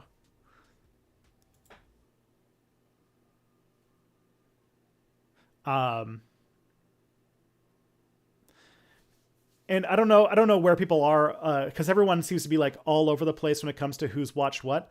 I have two potential theories. So there's one of the things that's happening is that Jack Crusher, the Picard's son character, he is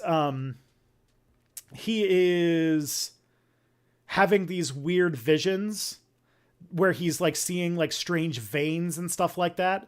And then he's going on these weird, like John Wick sort of action sequences whenever he runs into these current situations and having like visions of him killing everybody and stuff like that. And I have two theories about what that could be. One is that it's the weird, like, weird thing that reminded me of the Reapers from Mass Effect that they had as like the something villain of season 1 of Picard, like that extra dimensional robot species that the androids were trying to conjure into this reality or something like that. It was a very weird season, I will say.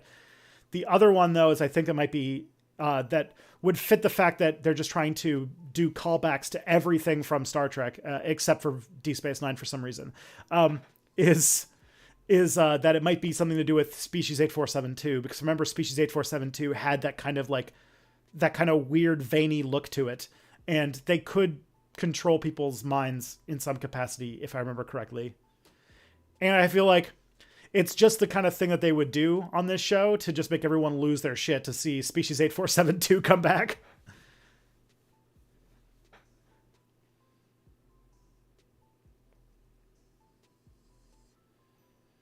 You know, changelings working with Species 8472, that'd be wild.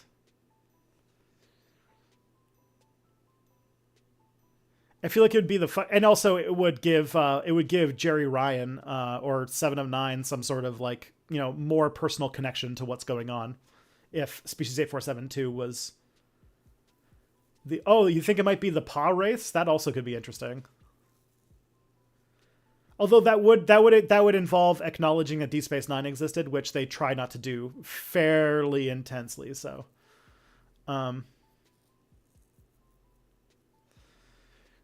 the seeming rule at New Star Trek is that if we're going to mention Deep Space Nine exists, it has to be very small and very contained, and you must not talk about it. Deep Space Nine is the show that we reference as little as humanly possible.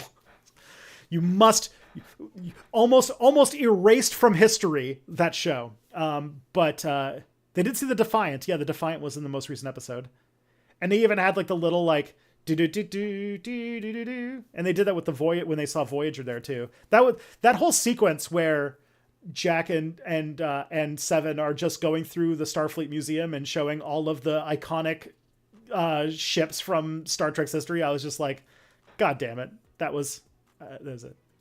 What do they have against DS9? I don't know. Either they've done market research and think that people don't really have much nostalgia for it, or just there's no Deep Space Nine fans that are like in the sort of high end of the Star Trek writers' room, which is sad. Or third option is that they're holding their cards close to their chest, and they've got something big that they're waiting on. There was an article from like one of those like, you know, nerd news websites of some kind that claims to have an exclusive that they're developing a Dominion War show that is sort of developing the post-Dominion War effect on the Federation and the Alpha Quadrant and everything like that, which would be like a limited series. And that would be cool if that is the case. And in that case, it might be that they're holding their cards to their chest about doing Deep Space Nine stuff. The other possible thing is that they're developing a Deep Space Nine like show, but that they are but there's been a lot of stories that they have been having they've been having a very hard time getting Avery Brooks to say yes to doing it, because they want Sisko to come back, but Avery Brooks doesn't really act anymore. They had that issue with apparently with Strange New Worlds. Apparently when they were developing Strange New Worlds, they wanted John Billingsley to play. They wanted John Billingsley to come back as sort of like an old Dr. Phlox to play the medical officer on the Enterprise, but apparently John Billingsley doesn't act anymore, so he just said no. Which is interesting because I think the last role he did was like a coroner on True Blood. So it's like, it's been a long time since he's done any acting. But it does seem, so maybe if we can think this through, if the other rumors and stuff like that about, about the Section 31 show are true, then what I could see as possible about what they're doing is that Picard is doing a lot of Section 31 stuff, you know, with the Daystrom Institute and potentially with this plot line with the changelings, being definitely a setup for like a really good, what's it called? Like the Changelings storyline could definitely be a good setup for a Section 31 TV show, right? And if that is the case, then Section 31 would probably be the show where they mine tons of Deep Space Nine nostalgia from it. But if that is the case, then they could have it so that like this, Picard season sets up the Changelings as like sort of the uber threat to the Federation that could be the plot of the Section 31 show. And then they give that sort of more of its kickoff in like a Dominion War limited series. And all of that together would then launch this Section 31 show, which would have like Michelle Yeoh, because she just got randomly time blasted to some point in the past in Discovery. And I've heard rumor of Alex Siddig being tapped for that show to play Old Bashir, which would be a pretty good pick for a Section 31 show that takes place like in the Picard timeline. And then maybe even Worf. Like that'd be pretty wild. That'd be a pretty, and Raffi, who also is a character that they didn't do a whole lot with and they sort of just abandoned in Picard, and they're sort of developing her as being part of like a Starfleet intelligence thing, since she's now in Starfleet intelligence. So in the Section 31 show, Raffi could be part of the main cast as part of it. So, they could do, there's a lot they could do in that space. And it seems like they are circling around that for what this Section 31 show is supposed to be. How the hell are 50 people still watching this? It's wild that I'm just nerding out about fan theories about Star Trek shows and people are just watching it. That's weird. I guess you guys, if you're a regular viewer of this stream, you know that extensive discussion of Star Trek is just going to be part of the game. I'm sorry.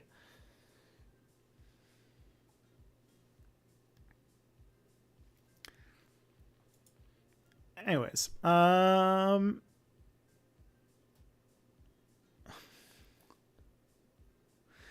feel like they abandoned a lot of plot lines in Picard, though I might get surprised by the synth thing. Yeah, it's pretty surprising. But it does seem that like because Picard for season 3 got a new showrunner, and there's some thought that while this is the last season of Picard, if this show does well, if this season does really well with this new showrunner, because they got this new showrunner, what the hell's his name?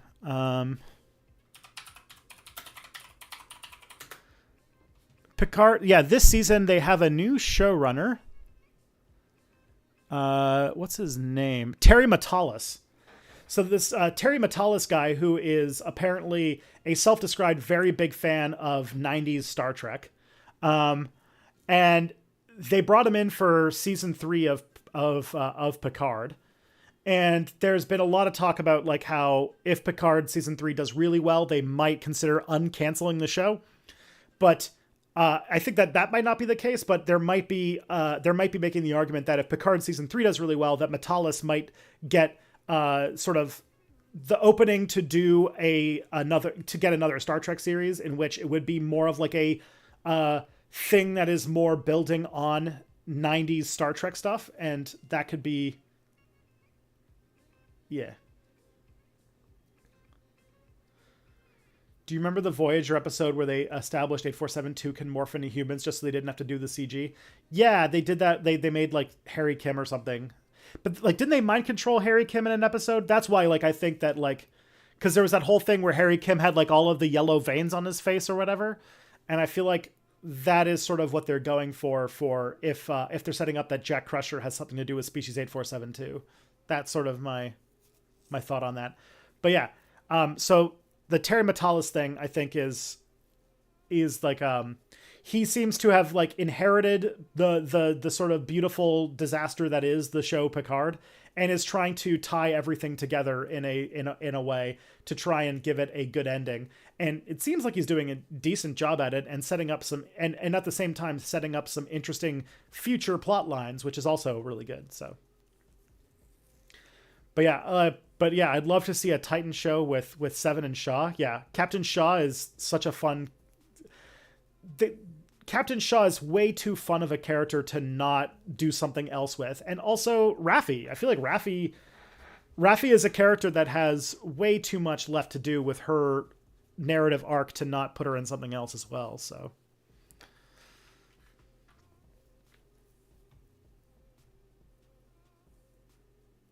Metalis began his career working as an associate on Voyager and Enterprise, including writing 2 stories in the letter from his Wikipedia. Cool. Yeah, Terry Metalis is now the showrunner of Picard, which is pretty cool. He's like some real connective tissue between the time when Rick Berman was running the show and now.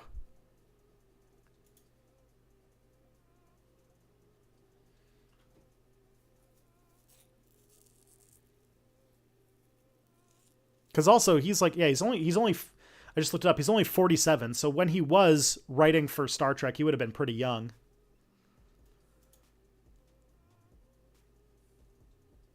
Like Voyager / Enterprise, that would have been like around the year 2000, which would mean that he was like 25. Like, that's pretty young.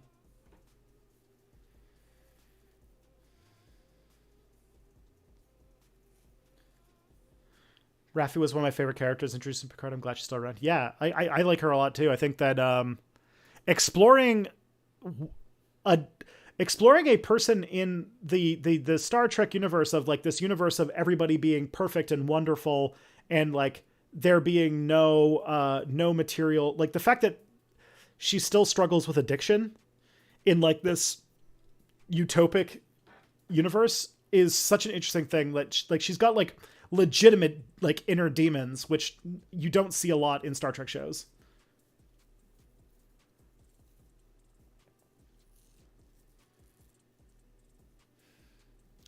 Also, it would also be cool if they if they brought Ira Bear back somehow to write some stuff,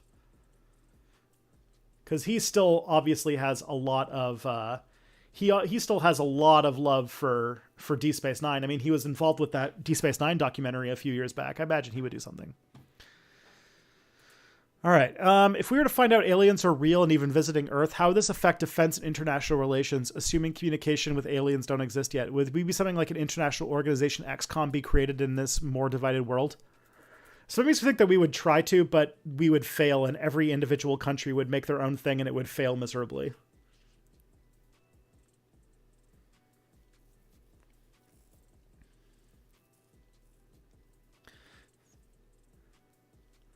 That's why I liked Barclay from TNG. Yeah, Barclay from TNG was pretty fun. He was I liked also that they gave him a little bit of an arc in the last few seasons of Voyager as like a sort of recurring character who was instrumental in getting Voyager home, which I think was very I think it was really nice to have him like come full circle in such a way.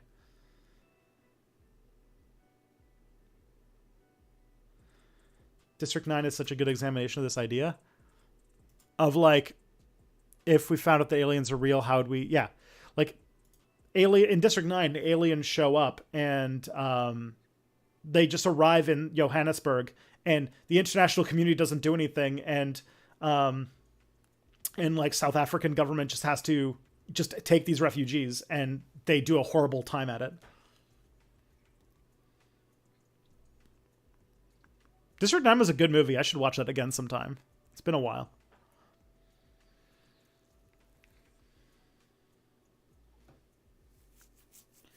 Neil Blomkamp's best film. Yeah, I agree.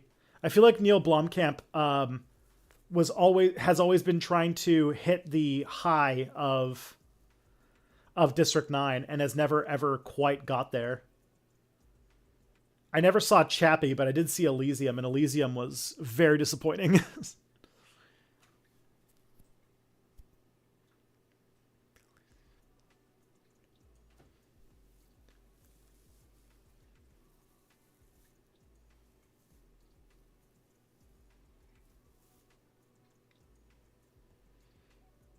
Elysium is high on the list of like, what is the worst movie with the best politics that you can think of? And Elysium usually comes up in my mind.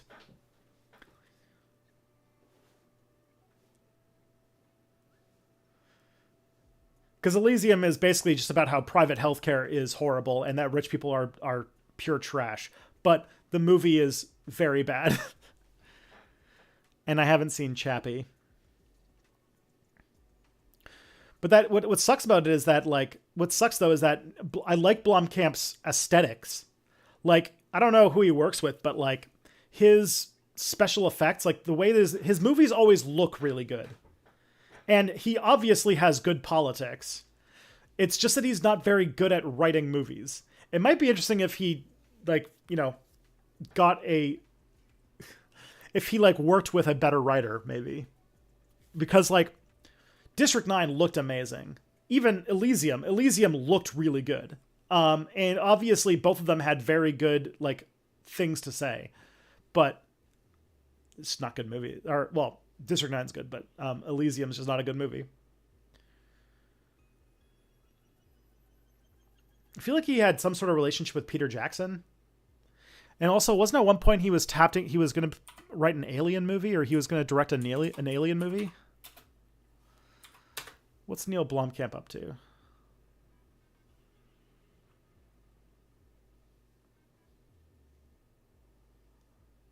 What's his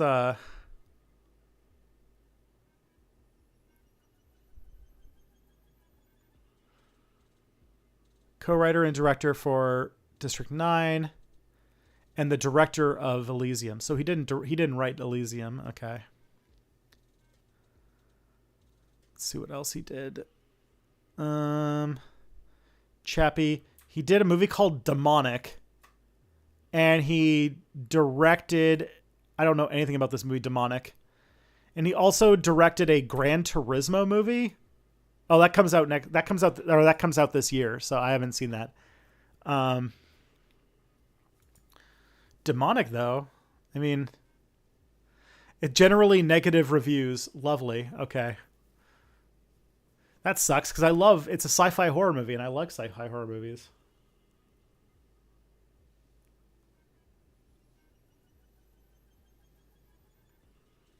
He was supposed to make the Halo movie with Peter Jackson producing. Oh, yeah, that's it. I don't know anything about Halo. I've never run an Xbox, and I have never played a Halo game, so I don't know anything about the Halo series.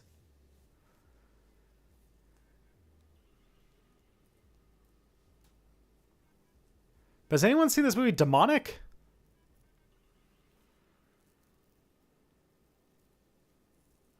Apparently it's very bad. Well.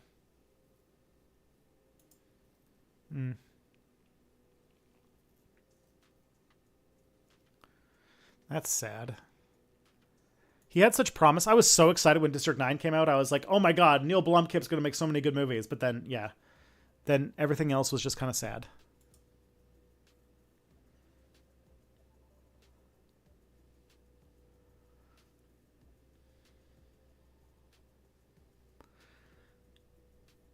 Thought he stopped making movies after Chappie. It seems like he's made a bunch of short films.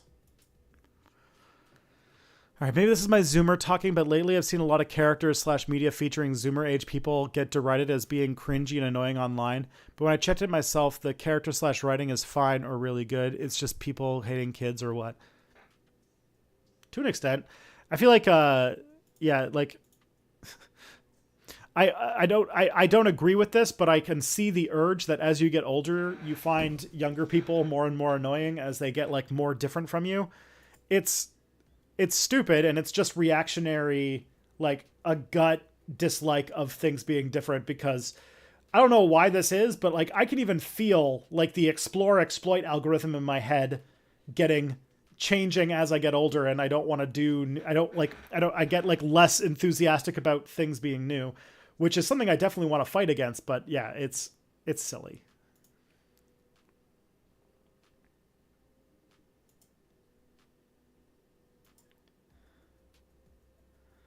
But yeah, whenever your generation is the one that is, you know, the young people, the young adults, you're always going to get attention. It'll be silly.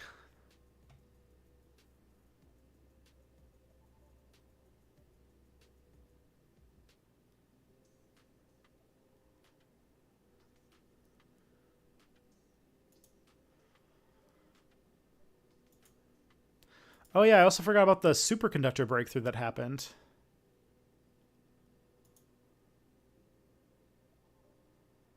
Forgot about that.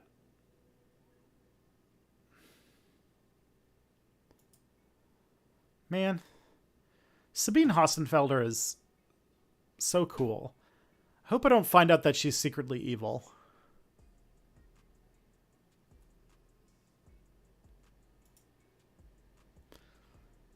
Sabine Hassenfelder, please don't be evil. This is my hope for you.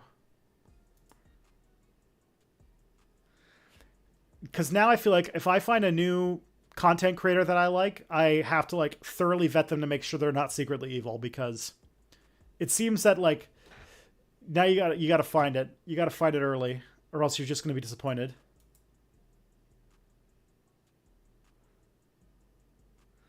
I know that she did a pretty good level-headed take on like sports and like trans people in sports, and it was pretty good. So I thought that she was like, you know, she was cool. I don't think she's an anti-capitalist by any extent, but she's a nice lady. Yeah, that's true. I mean, you take what you can get, right? I think you shout out Mini Minuteman in your last video. Is he cool then? As far as I can tell, yeah.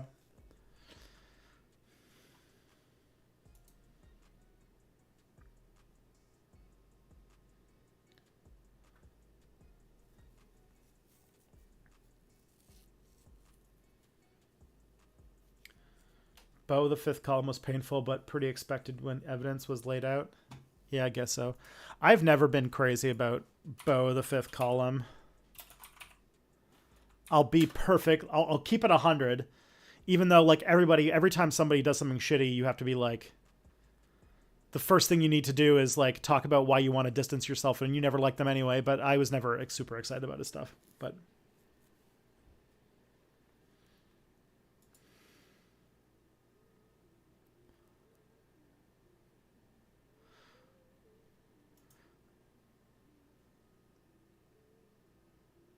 mostly because I don't have a whole lot of time, and making like 3 or 4 videos a day that are just like one take things done from your camera. I'm like, I don't have time for this, okay, buddy? Don't waste my time.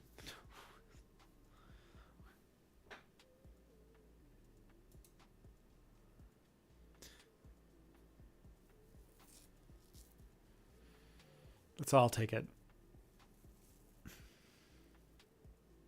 Following the Anna TYT thing, only a little bit. Only that she said some shitty, like, she had some shitty takes that had to, or she said something shitty that was basically repeating weird TERF talking points about trans people. And then when everybody called her out on it, she just doubled down and complained about it. And then like, is like this close to doing a PragerU video about why she left the left. I don't know what the fuck happened. I feel like either the Overton window moved on so much since like 2008, or TYT has done a weird right-wing lurch in the last few years while I wasn't paying attention, and they've become weird and reactionary now.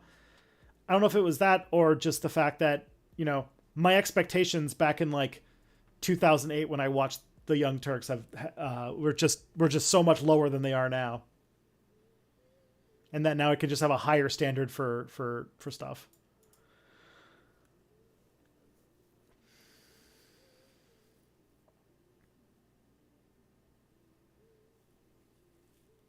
So I was saying like 2007, 2008 during like the you know, Obama election, you know, us leftists were really in a take what we can get type of situation.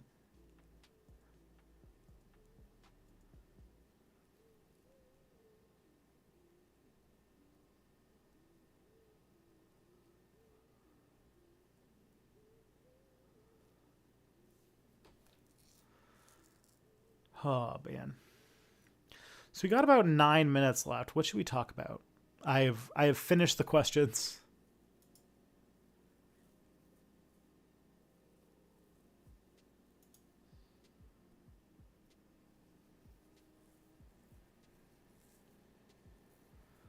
Problem with TYT is that they're just social democrats and nothing more. Yeah, that sounds about right. But you know, a social democrat in 2008 was truly wonderful, and we don't have a whole lot.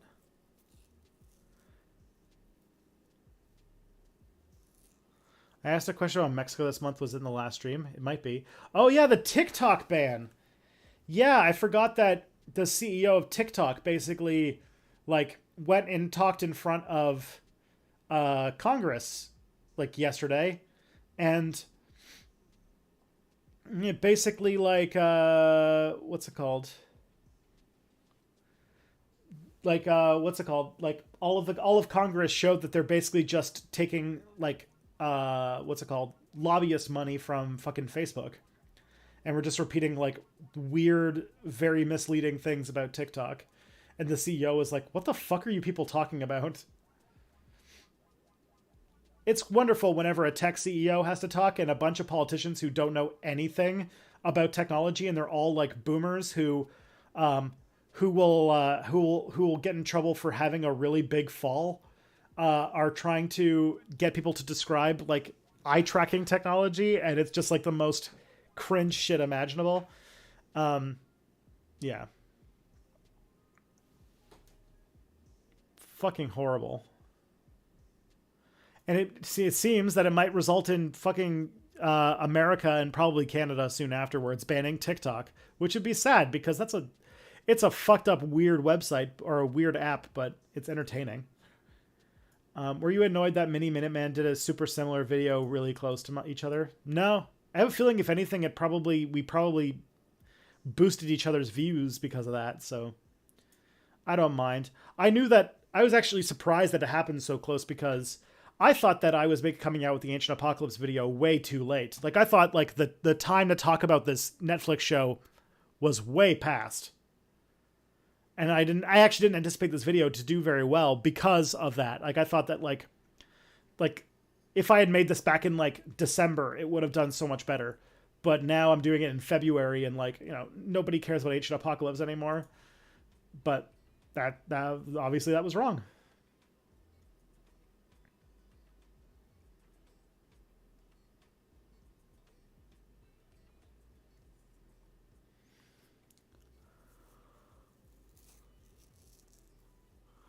Because now the video is, oh my goodness, the video is close to getting 100,000 views, which is wild. I have very, like, what's it called? That would put it, let me see, 1, 2, 3, 4, 5, 6, 7, 8, 9, 10, 11, 12, 13, 14, 15, 16, 17. So this video is less than a month old and yet is my 17th highest viewed video of all time. That's crazy. That's really crazy. You were right in your prediction. Yup.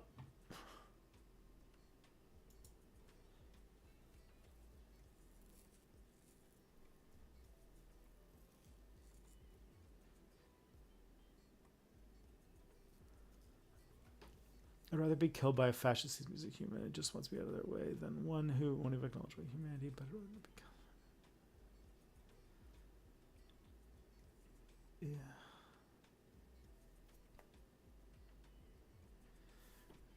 Yeah, Canada's.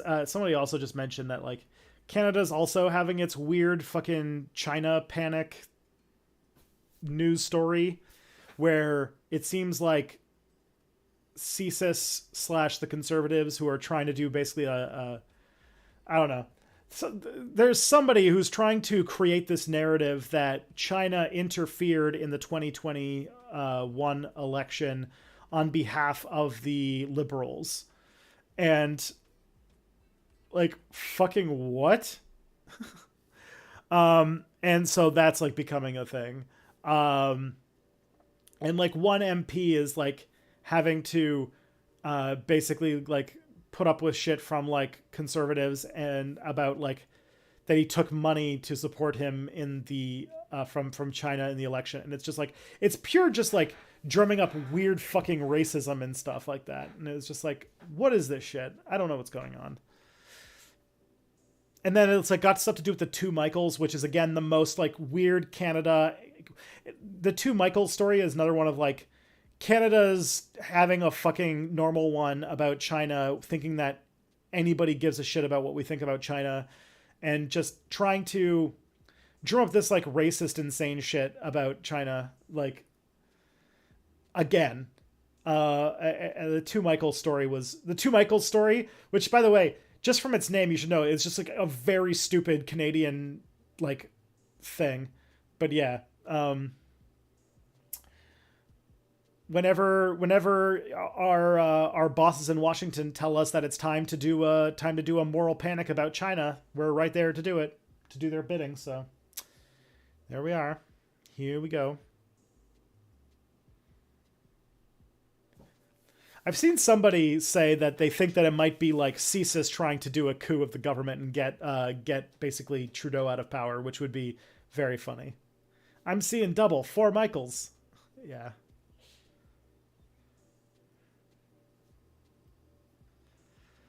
I'm not going to be as conspiratorial as to say that CSIS is trying to overthrow the Trudeau government, but dear God, does this story seems like they are trying to milk so much from so little because they want to create some sort of controversy that can take the liberals down by saying that they're basically just stooges for the Chinese, which is insane.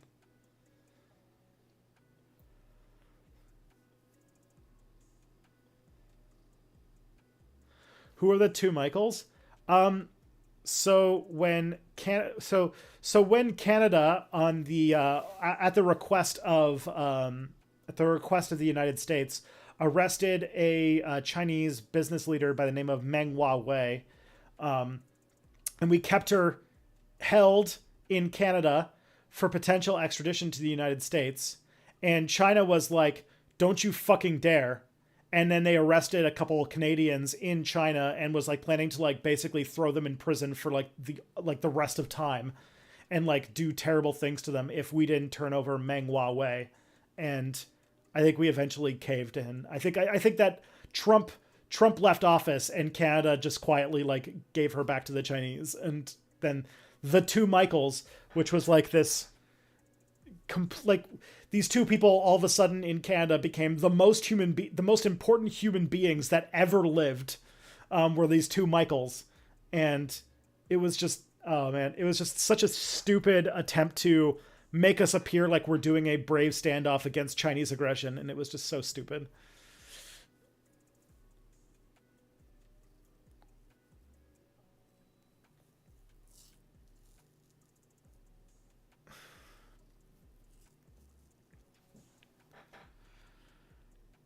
God. I thought that we were done with talking about the Two Michaels though, but now it's come back in this weird story, so.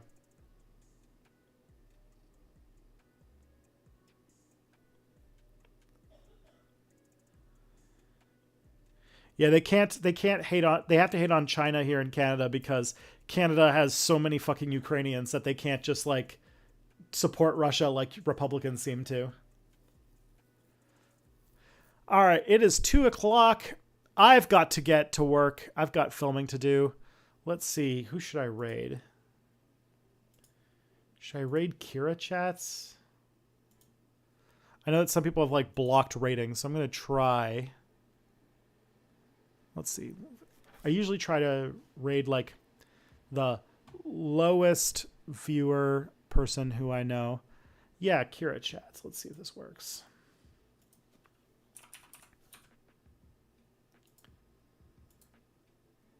Alrighty.